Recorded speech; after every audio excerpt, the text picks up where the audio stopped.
আহু কচু এনেদৰে বনাই খাই পাইছেনে বাৰু? যদি বনাই খাই পোৱা নাই, মই বনোৱাৰ দৰে ভিডিঅ'টোৰ মাজলৈকে আহকচোন।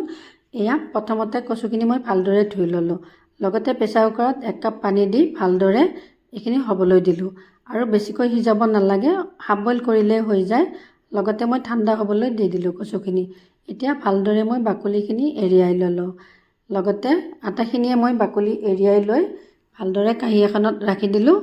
লগতে এই কাঁহীখনতে মই পিচ পিচকৈ ঘূৰণীয়াকৈ এনেদৰে কাটি ল'লোঁ।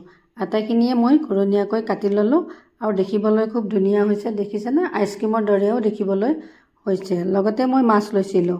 মাছখিনি ধুই এয়া ৰেডি কৰি ল'লোঁ। লগতে হালধি নিমখ সানি মই ৰাখি দিম।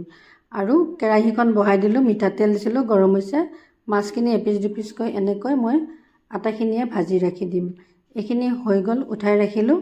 এনেকৈ মই কচুখিনিও ভালদৰে নিমখ হালধি সানি কচুখিনিও এনেদৰে পিচ পিচকৈ ভাজি ৰাখিম। একে তেলতে মই ভাজি ৰাখিলোঁ কচুখিনিও। এইখিনি কচু আটাখিনি ওলট পালটকৈ দি এনেদৰে উঠাই ৰাখিলোঁ। এয়া এনেকৈ আটাখিনিয়ে উঠাই ৰাখিলোঁ, ৰেডি হৈ গ'ল কচু আৰু মাছখিনি।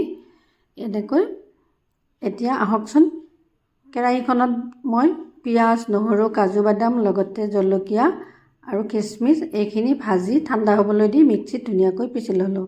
লগতে একে কেৰাহীখনতে অকণমান মিঠাতেল দি পিচি লোৱা মছলাখিনি গ্ৰেভিটো ইয়াতে দি দিলোঁ। লগতে মই জিৰা, জালুক, ধনিয়া, চব গুড়ি, গৰম মছলা আটাইখিনি ঘৰতে পিচি লোৱা মছলা এচামুচ দি ভালদৰে শুকাবলৈ দি আৰু বাতিটো আখলি পানী দি এয়া উতলিবলৈ দিলোঁ। উতলি অহাৰ পিছত মই কচুখিনিও দি দিলোঁ। এয়া ভালদৰে উতলিবলৈ দিলোঁ। লগতে মই ইয়াতে মাছখিনিও দি দিলোঁ। মাছখিনি দিয়াৰ পিছত এখন ঢাকনি লগাই দিলে মাছখিনিৰ লগত ধুনীয়াকৈ মছলাখিনি ওপৰত উঠি আহে।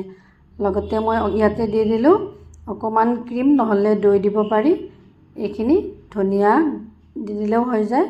লগতে মই এয়া অকণমান হ'বলৈ দি এয়া উঠাই ৰাখিলোঁ। লগতে মই ভাত সজালোঁ। এয়া মাছ এপিচকৈ দিলোঁ, লগতে কচু এপিচ এপিচকৈ দি ধুনীয়াকৈ গ্ৰেভিটো দি ভালদৰে সজাই ল'লোঁ।